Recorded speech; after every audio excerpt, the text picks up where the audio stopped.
um, Eric Gardner was still alive, while we were shooting this film.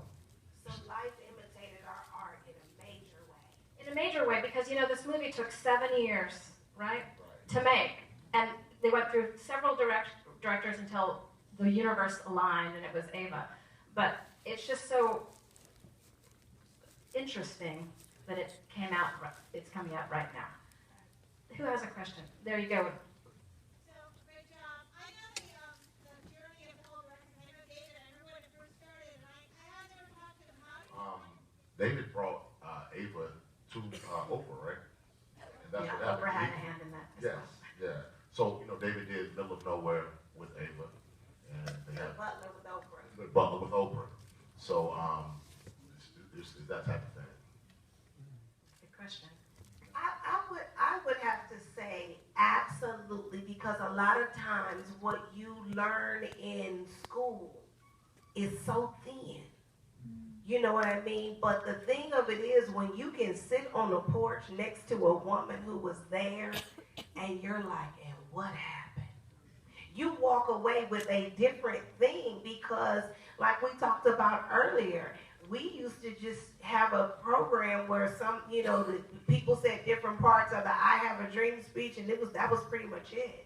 So you walk away so much more enlightened, and then you go home to your children and you pay that forward so that they get it, and hopefully they will then, you pay it forward. It's the gift that keeps on giving to me. Yeah, I think this is a really important film for young people to see, of all ages. There you go. Hi. Hi. My question is this. Besides director Eva or writer Paul Webb, is there any discussion into maybe further make other movies around that period? Maybe her side of the story. How was Malcolm X and his relation to the civil rights movement? Because this is going off the gentleman's question of how it relates to what's going on in Ferguson and in New York City. I want to have films like this, so people are thinking, you know what, let me take my justice, let me take this, because look at what happened in New York City with the 2 police officers and a gentleman who took his own justice. So this is an enlightenment, making you think again, making you inspired to say, okay, it's only protest, non-violent. I don't know what the plans are for Ava. I mean, it would be lovely to keep the party going. Who do you have next, and what part can I play in? But I haven't heard that. I don't know, but I agree with you. All the little everybody's story is equally delicious. And one of the messages of this movie, I think, is that we all can do something about it, right?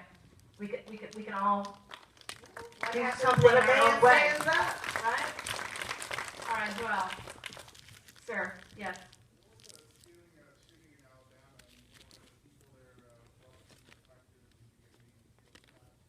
In Selma, they were quite accommodating. They were very accommodating in Selma. The lady who was the manager of the hotel threw us a party at her house. The mayor of Selma, he opened arms the whole way. They have their own civil rights museum in Selma. They opened that up to us. The people in Alabama were very, very nice. There was one person, a guy who owned a bar, and I think it was because people were leaving the bar to come out and see what was going on, that he felt the need to turn up his music when she called action. I think that was in Marietta, Georgia, though. It wasn't in Alabama. That was in Marietta. It was? It was downtown Marietta, Georgia. Oh, okay. My mistake. I also understand that listening to an interview that Ava did, that she had to sort of have a conversation with some of the Caucasian actors about what they were going to have to say and why they were going to have to say it, because it's historical. And there were people in the film, background actors, who were uncomfortable because they had to say the N-word, for instance, and they didn't want to say it. And they said, well, can I just say the letter N? And she was like, no, you actually have to say it because that's the history. Right, but it wasn't just, she had to have a conversation with everyone, because not everyone has been talked to that way. You had a lot of young people in this movie who, you know, in their day and age, you know, if you say something to me, then I can just say something back to you. Indeed. Right, and it was a lesson all the way around in what it's actually going to feel like to be the giver and the receiver of this kind of hate. Powerful. That's very powerful. And if you have, if you haven't experienced that before, yeah.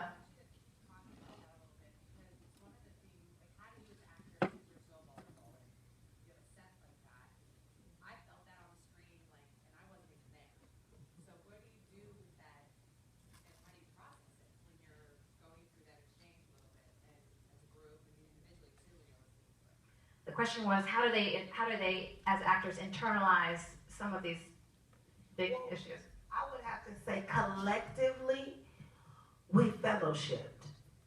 There were times where we would just gather to, you know, off-site, to just be with one another, to talk about what happened that day or what was going to happen the next day. When we had off time, we took field trips to go down and visit other historical places, but all together.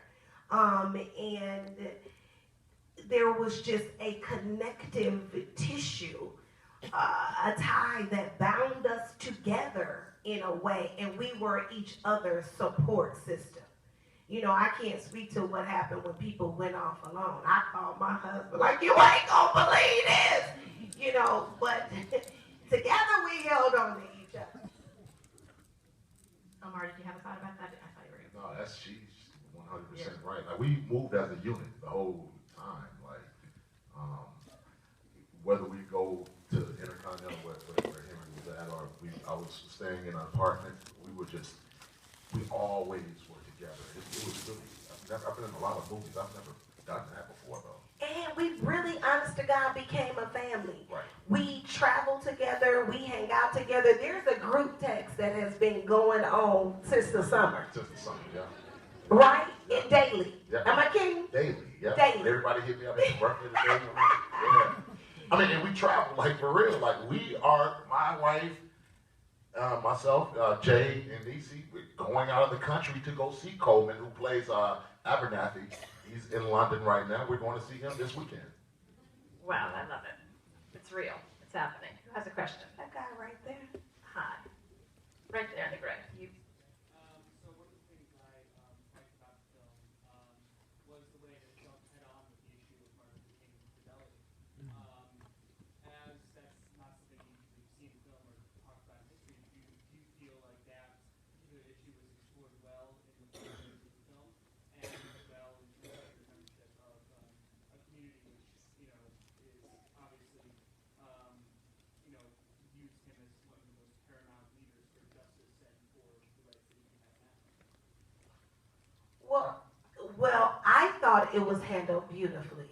That was me. I mean, my personal opinion was that it was put out on the table, but it wasn't exploitive, because you don't want to miss so much of what else happened with the movement because you're focused on that one thing, yet you still want to make sure it's acknowledged and you understand. It was like a peek behind the curtain, because this was really about what happened to pull the movement together, what happened behind the scenes. The marriage was, you know, challenged and falling apart.